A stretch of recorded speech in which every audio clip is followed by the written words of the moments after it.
Hi colleagues, Tracy Daniels here. Listen, I wanted to talk to you about a conversation I had a couple of weeks ago. And I was talking with a potential client around the various aspects of diversity. And they wanted to craft a course that was centered around what I would call sort of subcategories and not the most salient forms of diversity. They wanted to kind of move away from racial and gender diversity because they said everybody's talking about racial and gender and they don't want it to be just that. They wanted to focus more on diversity of background, diversity of thought, diversity of experiences, etc. And my response was, our backgrounds, our experiences, our thought patterns are largely shaped by who we are and how we show up in the world, right? So all of these subcategories of diversity emanate from the most salient forms of diversity, which are racial, ethnic diversity, age, and gender. Really, those are the things that people for the most part can see and visualize. Certainly we have diversity of sexual orientation, sexual identification, gender expression, and all of those other categories, veteran,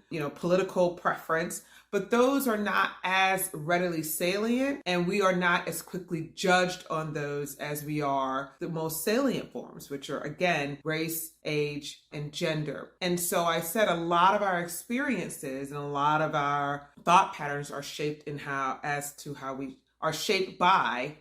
how we show up in the world. So I think it's really important when we start looking at diversity as a spectrum to also look at it as things that are compounding upon each other, right? So our socioeconomic status is directly tied to our racial and ethnic and gender diversity, i.e., the gender disparity in the wage gap as it relates to gender. So all of these other areas are directly related or tied from the most salient forms of diversity. So I want us to remember that as we, move through in this work. What's the point? The point is we have to address and reconcile the most salient points of diversity before we can get to what I would call those subcategories. Because you'll find that when you start making a difference in racial, gender, and age diversity, all the other categories of diversity will have to change and will have to augment because of the changes you made in those salient points. So